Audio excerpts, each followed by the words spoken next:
Hallelujah,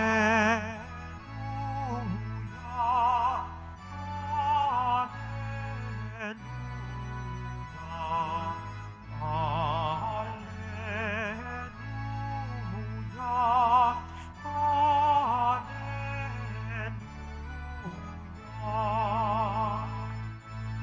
Anak ng tao'y dumating upang sarili ihain, lingkod manlubos natin. Hallelujah, hallelujah, hallelujah,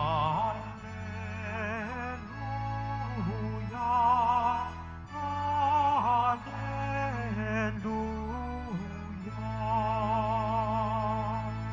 Sumainyo ang Panginoon. At sumaiyo Ang rin. mabuting balita ng Panginoon ayon kay San Marcos. Papuri sa iyo, Panginoon. Noong panahong iyon, nasa daan ang mga alagad patungong Jerusalem. Nauuna sa kanila si Jesus. Nangangamba ang mga alagad at natatakot naman ang mga taong sumusunod sa kanya. Ibinukod ni Jesus ang 12 at sinabi ang mangyayari sa kanya. Wika niya, ngayoy paahon tayo sa Jerusalem. Ang anak ng tao'y ipagkakanulo sa mga punong saserdote at sa mga eskriba. Kanilang hahatulan siya ng kamatayan at ibibigay sa mga hintil. Siya'y tutuyain nila, luluran, hagupitin, at papatayin. Ngunit muli siyang mabubuhay pagkaraan ng 3 araw. Lumapit kay Jesus sina Santiago at Juan na mga anak ni Zebedeo at ang sabi, Guro, may hihilingin po sana kami sa inyo. Ano yon? Tanong ni Jesus.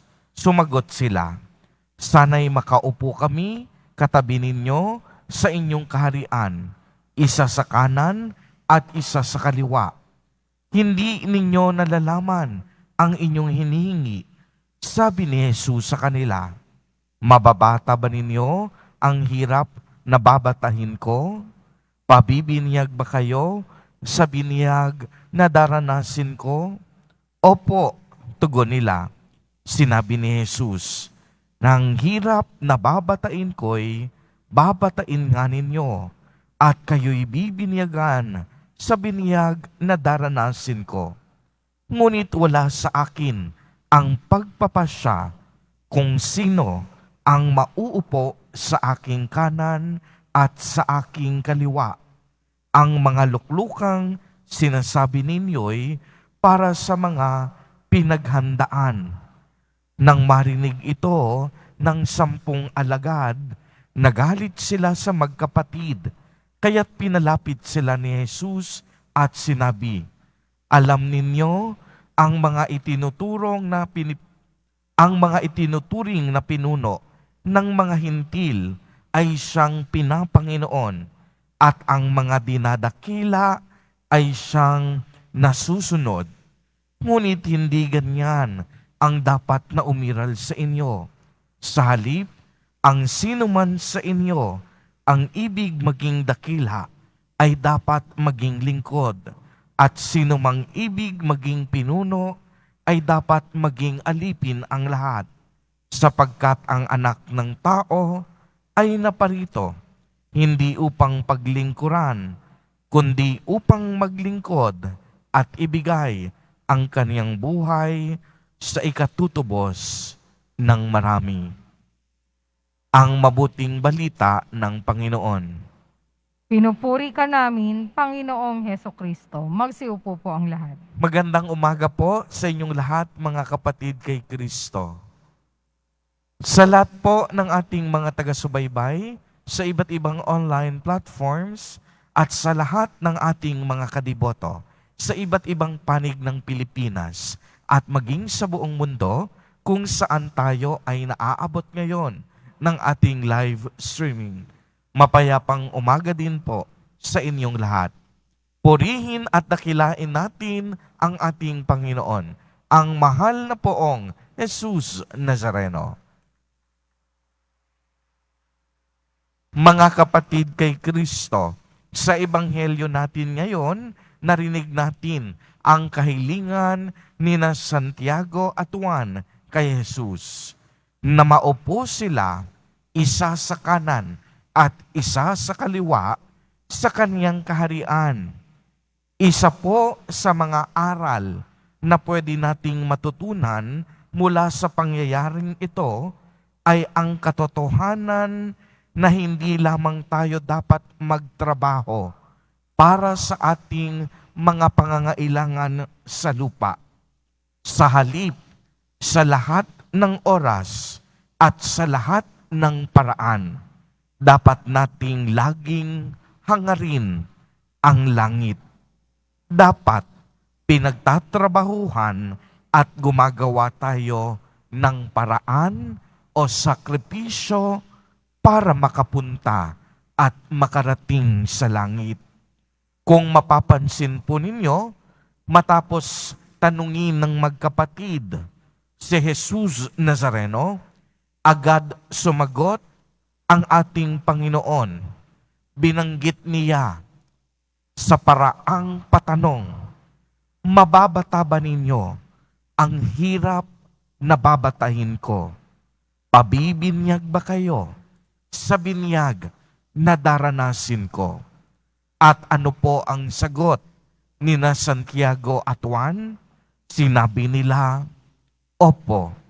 Kaya't sinabi naman ni Jesus Nazareno, ang hirap na babatahin ko'y babatahin nga ninyo at kayo'y bibinyagan sa binyag na daranasin ko.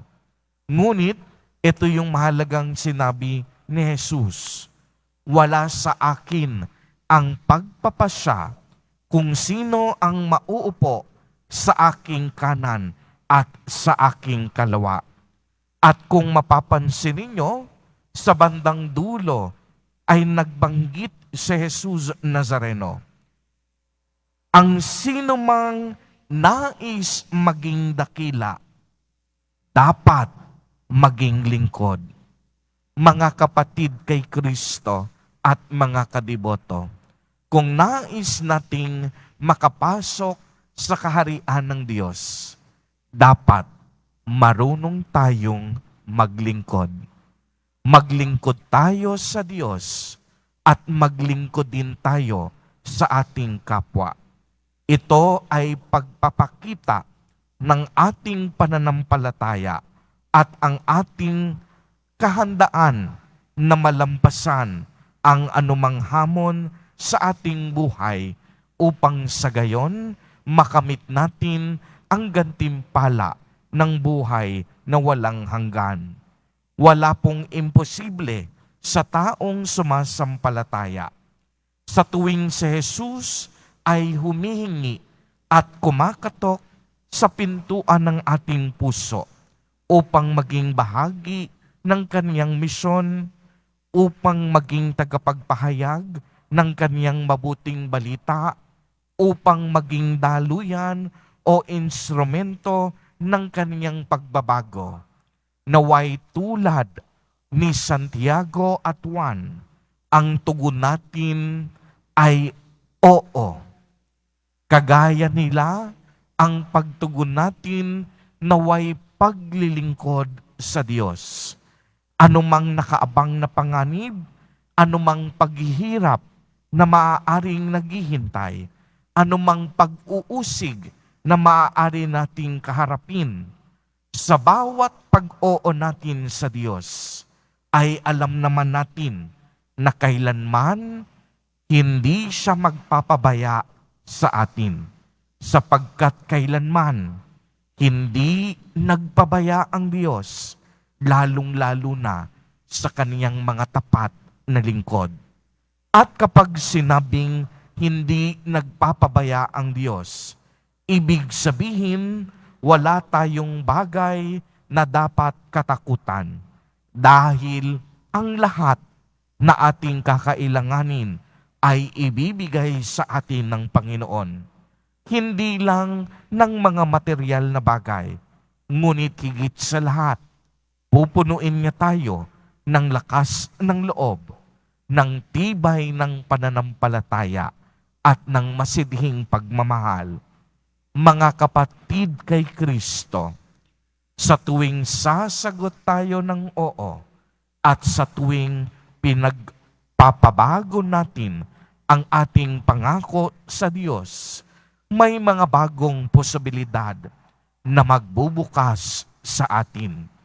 Laging idadaan ng Diyos ang kanyang mga biyaya sa atin upang tayo'y maging liwanag at tinig niya sa mundong ito.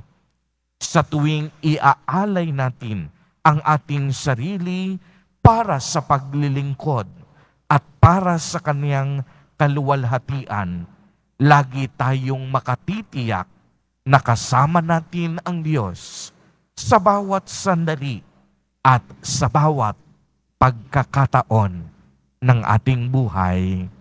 Amen. Purihin at dakilain natin ang ating Panginoon, ang mahal na poong Jesus Nazareno.